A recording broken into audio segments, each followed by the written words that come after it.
Fala galera, beleza? Aqui é o Wagner Rambo do WR Kids Channel e este é mais um vídeo do nosso curso de eletrônica aplicada. No vídeo passado estudamos os diodos, especificamente os diodos de silício, e vimos um projeto utilizando diodos retificadores e diodos de sinal. O tema da videoaula de hoje é o dispositivo eletrônico mais revolucionário da história, o transistor, especificamente o transistor bipolar de junção. Os transistores possibilitaram a substituição das válvulas.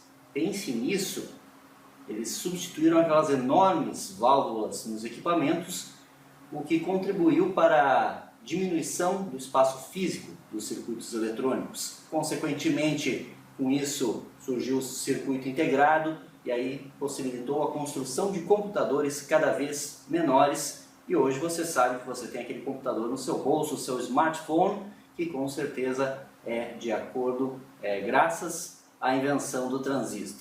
Certo? Vamos conferir o transistor bipolar de junção no curso de hoje, ver algumas características, e o projeto de hoje é um dispositivo para lógica digital, como polarizar um transistor na região de saturação de forma adequada, seguindo as suas características selecionadas a partir do datasheet. Conteúdo interessante hoje, como sempre. Let's get started!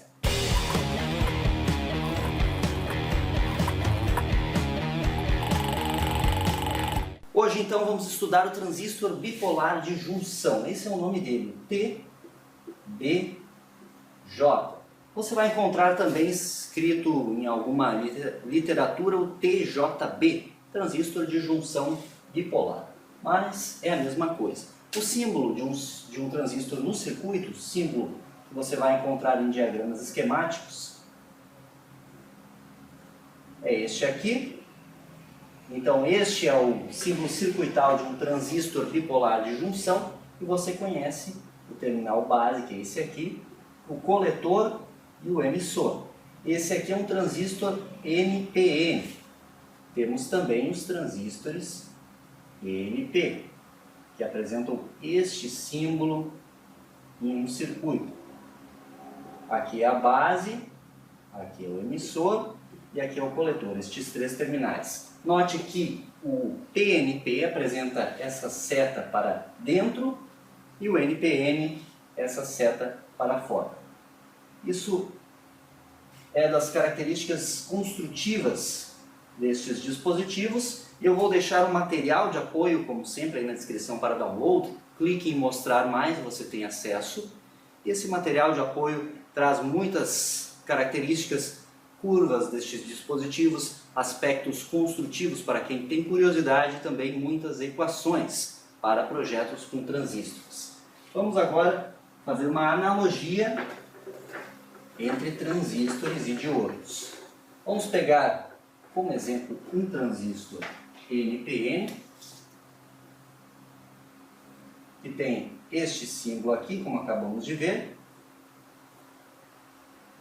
nossa base, o coletor e o emissor. Certo?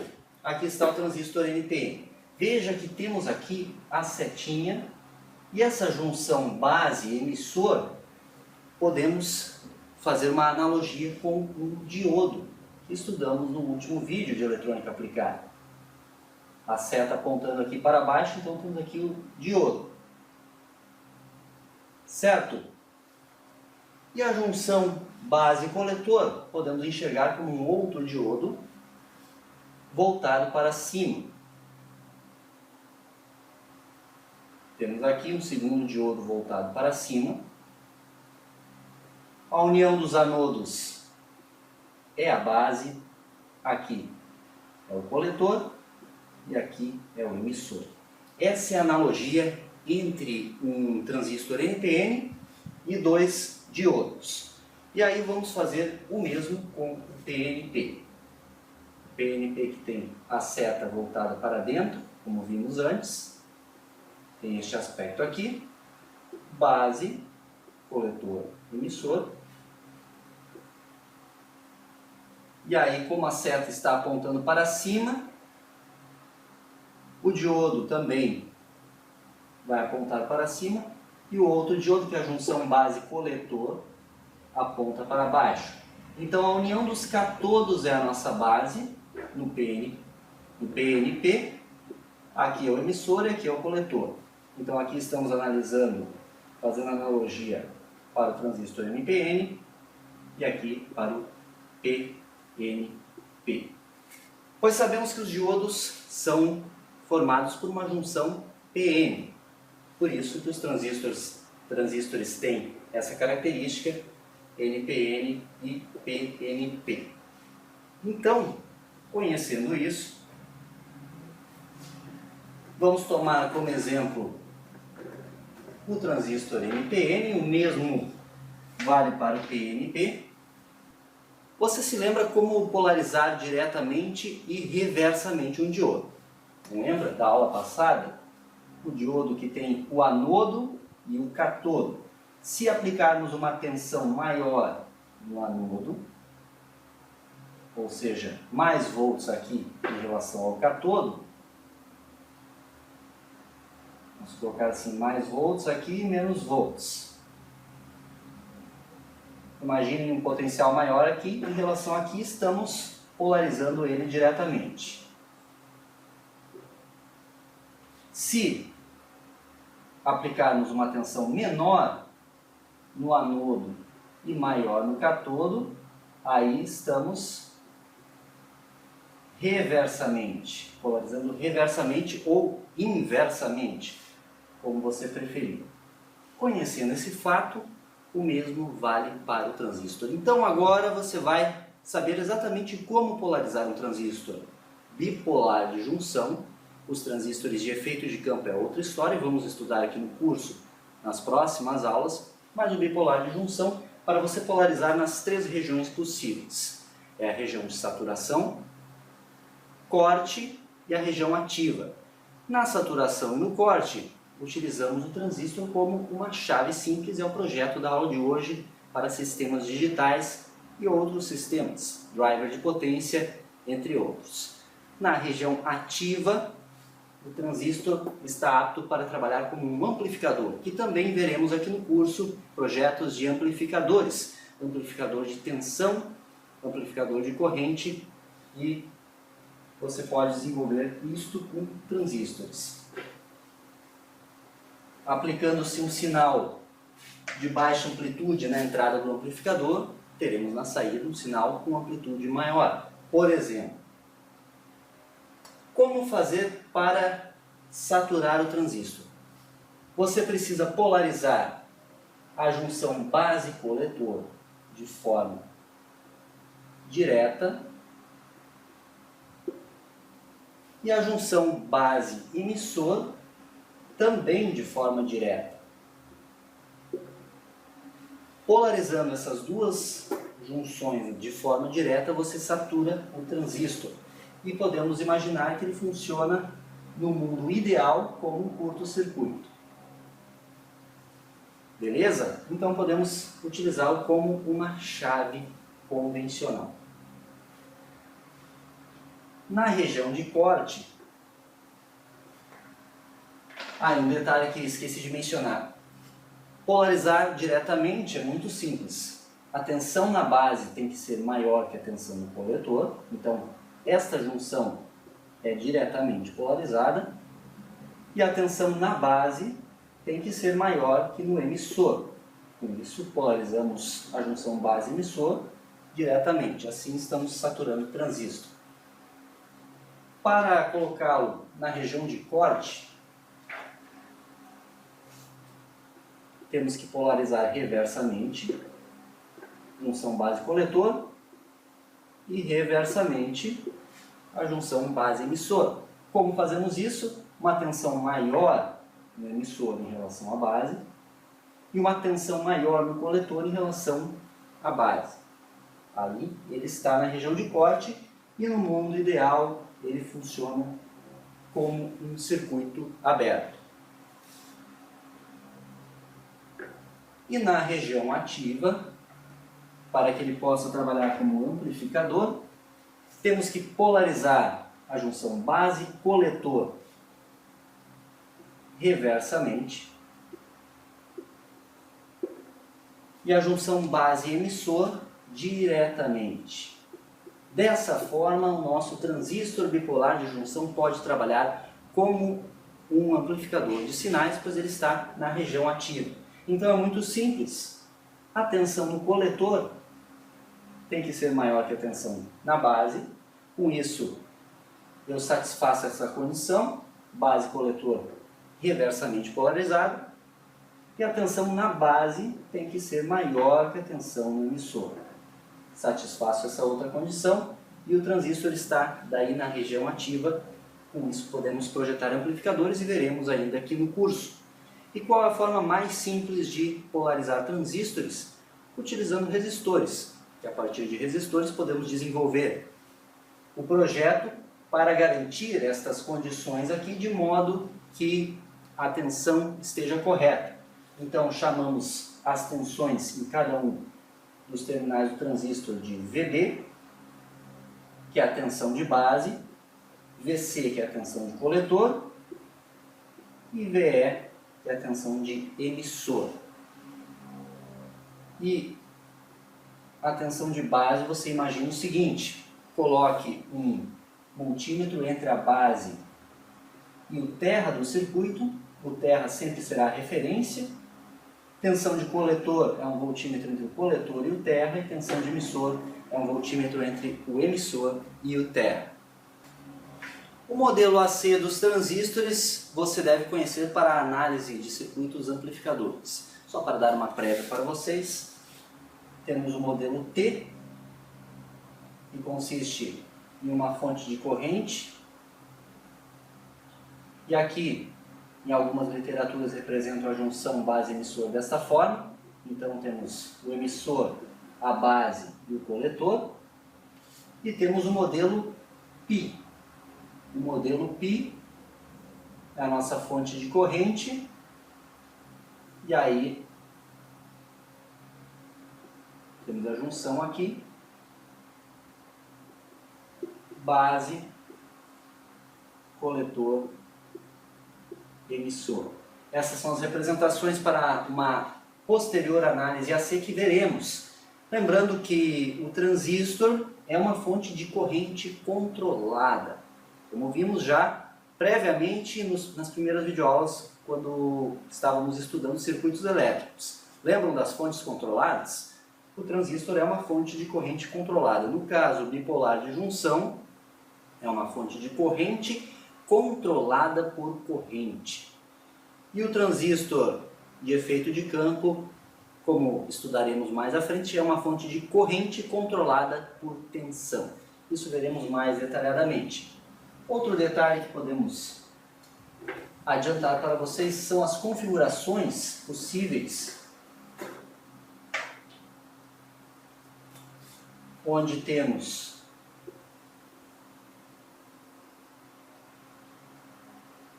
trabalhamos com circuitos amplificadores. Quando temos o emissor em comum entre a entrada e a saída do circuito amplificador, esta é uma configuração emissor comum para circuitos amplificadores. De maneira análoga, quando temos o coletor do transistor em comum na entrada e na saída de um circuito amplificador, configuração coletor comum. E também podemos encontrar modelos em que teremos a base do transistor em comum entre a entrada e a saída do circuito. Esta é uma configuração em base comum. Cada uma das configurações tem as suas topologias e tem as suas análises características que estudaremos mais à frente. Chegamos à hora do projeto teórico aqui da nossa videoaula de eletrônica aplicada. Vamos polarizar um transistor na região de saturação. Vamos garantir que esse transistor trabalhe como chave tanto na região de saturação quanto na região de corte. Com isso podemos elaborar um circuito inversor já da lógica digital. Então imaginem o seguinte: vamos pegar o transistor, um transistor NPN. Ele terá um resistor no seu coletor, que vamos chamar de RC, e o resistor na base RB. Esta é uma topologia típica de um transistor trabalhando como chave. E vamos imaginar que esse transistor, que no circuito tem a referência Q, Q1, Q2, Q3, esse é o Q1, vamos colocar, ele é um transistor 2N2222. Um transistor típico de chaveamento, pois ele pode trabalhar a frequências mais altas. Vamos aplicar um sinal de entrada aqui, VI, e temos a nossa fonte de tensão, VCC, que alimenta o circuito. Eu preciso projetar o circuito para garantir a região de corte e saturação, de modo que eu aplique uma entrada conhecida na base, através de RB. Portanto, eu preciso projetar RB e RC, determinar os valores destes resistores para garantir estas características. Mas eu preciso, para isso, conhecer os detalhes desse transistor aqui. Dois parâmetros que serão necessários. O HFE e a corrente de coletor na saturação. Estes dois parâmetros aqui são necessários para projetarmos RB e RC. E estes dois parâmetros vamos buscar no datasheet. Acompanhe comigo. Para encontrar o datasheet, você joga no Google 2N2222, vai ter acesso ao PDF e está aqui. Esse é o encapsulamento que eu vou usar, o TO92. O 2N2222 também existe em encapsulamento metálico, mas as características são muito semelhantes. Precisamos do HFE e da corrente de coletor de saturação. O HFE está aqui na página 3 e tem um valor máximo de 300. Já vamos considerar um valor máximo. Você pode considerar o valor mínimo no seu cálculo, se você preferir, no caso aqui é 100. E vamos utilizar a nossa IC de saturação baseando-se no VCE de saturação, que é a tensão entre o coletor e o emissor. Portanto, a corrente para a VCE de saturação, que é este parâmetro aqui, é 150 miliamperes. Vamos aplicar estes dados no nosso projeto, então. De posse dos dois parâmetros de datasheet, vamos imaginar a seguinte curva que eu quero na entrada. Então, sinal de entrada VI, aqui é no tempo, VI em volt. Então vamos determinar 5 volts e vamos dizer que a VCC do circuito também será 5 volts. E aqui a saída será no coletor, portanto, tensão de coletor. Eu posso traçar aqui um gráfico, tempo, tensão de coletor em volts, aqui é o zero. Eu quero a seguinte resposta do meu sistema. Eu aplico uma entrada retangular, ou uma onda quadrada mesmo, duty cycle 50%, de 5 volts, e eu desejo obter na saída, aqui é 5 volts, o inverso.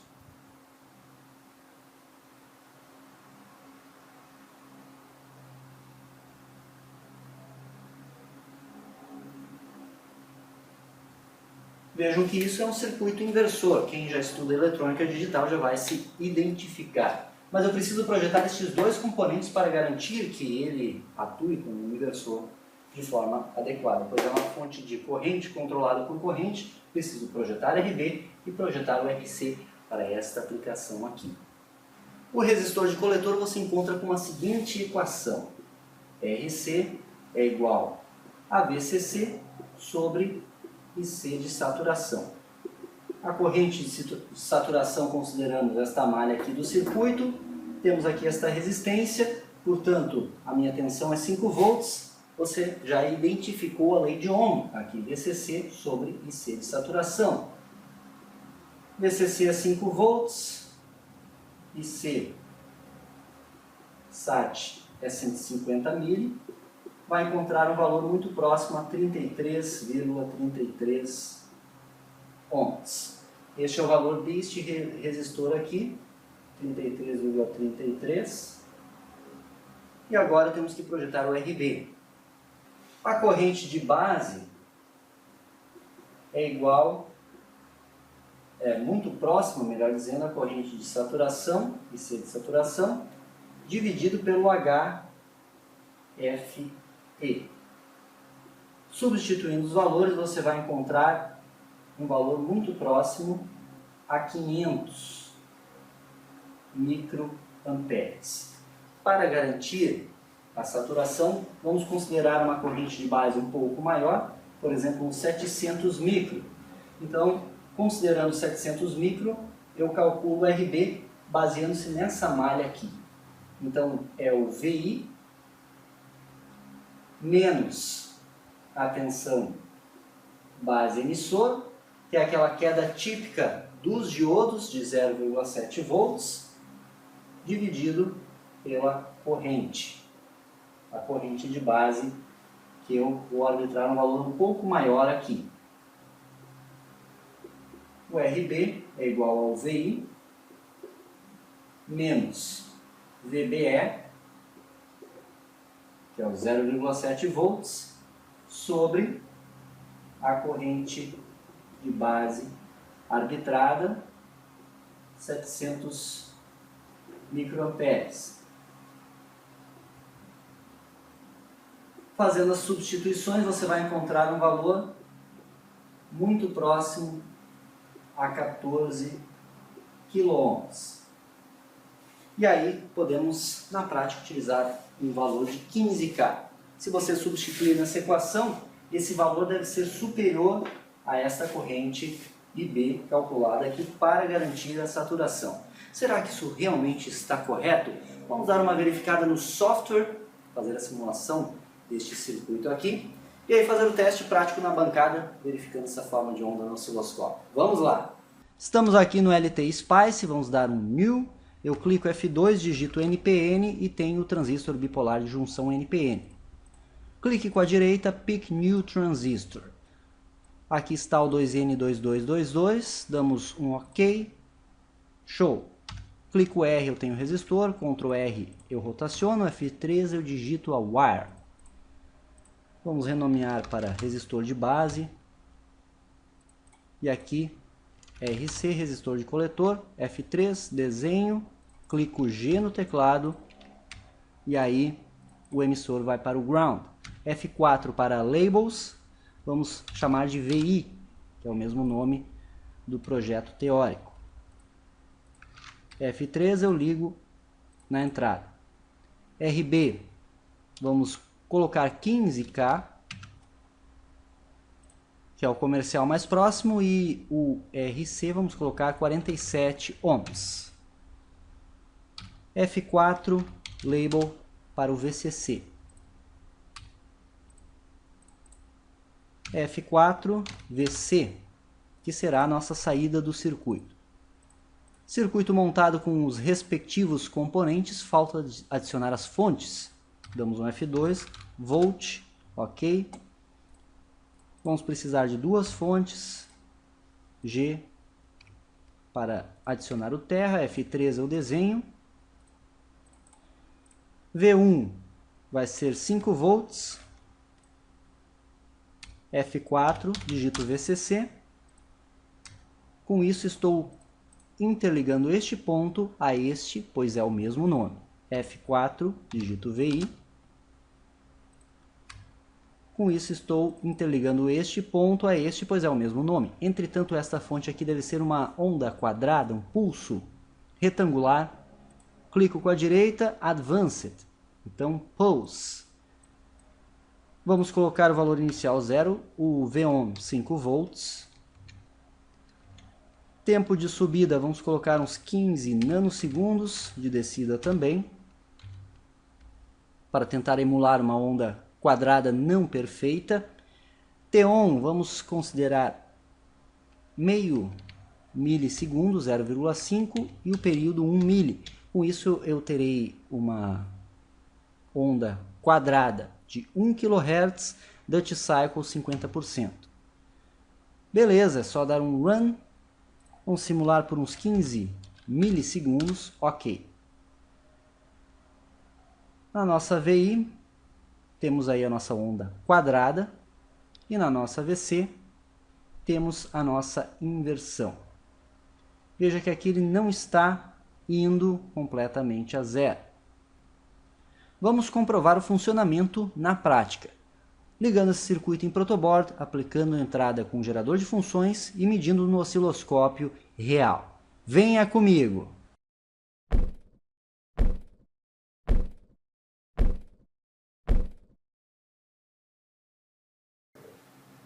Sistema em funcionamento na bancada, os nossos dois resistores projetados, aqui aproximados para valores comerciais, o 2N2222. Estamos alimentando com 5 volts pela fonte de bancada, canal 2 do osciloscópio está no coletor do transistor, o emissor está para o ground, e aqui na entrada temos a base dele que vai para o resistor de 15K, onde estamos aplicando a onda quadrada de 1 kHz, uma amplitude de 5 volts, e o canal 1 do osciloscópio está monitorando isso. Vamos verificar agora a curva de resposta do sistema para este circuito. Vamos ver no osciloscópio. Veja que no osciloscópio temos o nosso sinal, uma amplitude de 3,4 volts aplicada do gerador de funções, e na saída os nossos 5 volts. Podemos ver que estamos em 2 volts por divisão, e temos o nosso inversor desenvolvido com o 2N2222, e aqui está a resposta do sistema. Dando um zoom máximo, podemos calcular o rise time, falling time e todas as características das curvas de eletrônica digital que vamos analisar mais detalhadamente no futuro aqui no curso. Veja que o sistema está chaveando corretamente, o nosso cálculo para a polarização funcionou, aí na prática está ok, belezinha. Então, mais um projeto aí no curso de eletrônica aplicada que será muito útil para os nossos projetos futuros, que a cada semana vamos evoluindo um pouco mais aqui no aprendizado para desenvolver sistemas bem interessantes e para você aprender a desenvolver seus próprios projetos em eletrônica. Muitos projetos muito interessantes vêm por aí, então continue sempre nos acompanhando. Essa foi mais uma videoaula do curso de eletrônica aplicada. Deixe seu like, clique em gostei, favorite o vídeo e compartilhe com seus amigos. Aqui tem vídeo todo dia, muitos projetos, cursos e tutoriais para você conferir. Bastante conhecimento para você. Obrigado pela audiência de sempre e não esqueça de deixar suas dúvidas aqui nos comentários do vídeo. Valeu por assistir e nos siga em todas as redes sociais. Curta nossa fanpage no Facebook também. Por hoje é isso, vou ficando por aqui. Aquele abraço e até a próxima!